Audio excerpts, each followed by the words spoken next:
o seu casamento vai acabar. Olá pessoal, sejam muito bem-vindos. Esse é o primeiro vídeo do meu canal. Aqui eu vou tratar um pouquinho sobre a advocacia de uma forma descomplicada para vocês. Sem mais delongas, o primeiro tema desse vídeo, eu faço questão que seja um tema que eu gosto muito, tá? Eu escolhi esse tema com muito carinho.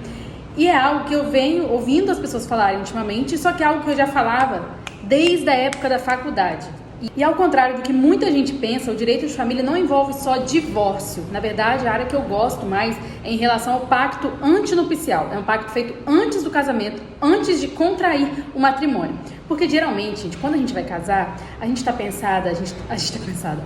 preocupada com festa, com onde vai morar, com os familiares, com vestido, e tá tudo certo. Eu também, quando eu casei, me preocupei com essas coisas. Só que tem algo que sempre me chamou a atenção e que as pessoas quase não se preocupam, que é a questão do regime de bens.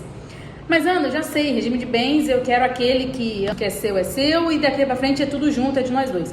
Então, gente, só que o regime de bens, ele não funciona exatamente assim. Esse regime que a maioria das pessoas escolhem, que é o regime legal, que a gente chama, é aquele que geralmente subtende-se que vai ser ele, é o regime de comunhão parcial. Nesse regime especificamente, você não precisa fazer um pacto antinupcial para casar. Acontece que contrair um casamento é firmar um contrato na sociedade.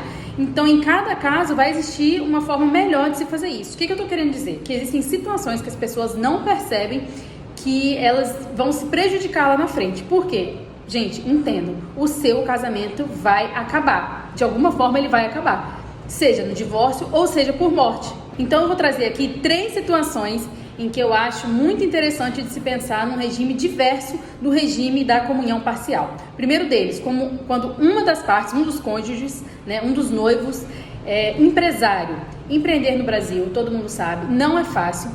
E a partir do momento em que a pessoa tem uma empresa, ela está suscetível a ter dívidas.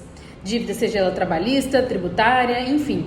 E quando o seu patrimônio está misturado com o do outro, isso fica muito perigoso. Porque o patrimônio da família inteira pode acabar sendo afetado por conta da conduta de um cônjuge, ou às vezes não é nem a conduta de uma pessoa, às vezes é um processo judicial que a pessoa ainda está respondendo e que às vezes ela é inocente, isso vai ser provado depois, mas infelizmente isso pode afetar o patrimônio da família inteira. A segunda situação é quando a pessoa possui empresa, bens, imóveis ou valores antes de se casar. O que acontece? Ao longo do casamento podem se misturar os recursos. Assim, então, a empresa cresceu ao longo do casamento. Depois, numa eventual dissolução, para você demonstrar, para você provar o que realmente era de um, o que realmente era de outro, isso gera discussões muito complexas e que provavelmente as partes vão sair extremamente desgastadas por conta disso.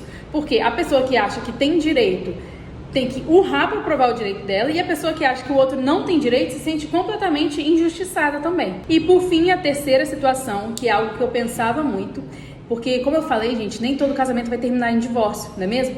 Então, a terceira situação é, por exemplo, em relação à transmissão dos bens pós-morte.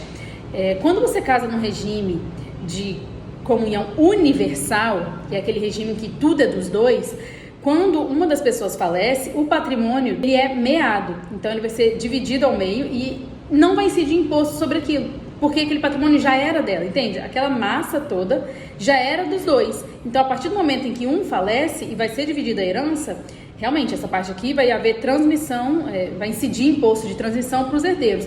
Mas uma parte daquele patrimônio já vai ser transmitida, já vai ficar no nome desse cônjuge supérstite, que a gente chama, desse cônjuge sobrevivente, sem que haja incidência de imposto. E eu acho isso extremamente interessante para pessoas que têm essa segurança.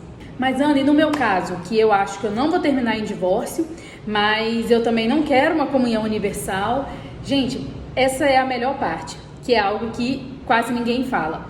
Existe a possibilidade de você fazer um regime misto. Isso é algo que muitas pessoas não sabem. Na faculdade quase não ensinam isso. Na verdade, na faculdade não ensinaram isso. Existem tabeliões, pessoas que trabalham em cartório extrajudicial que não sabem sobre isso. E é nesse momento que você consegue confeccionar o melhor regime para você. Então, a primeira mensagem que eu queria deixar aqui nesse canal é que conversar sobre patrimônio não significa falta de amor. Pelo contrário, é trazer previsibilidade para a relação mais importante das nossas vidas.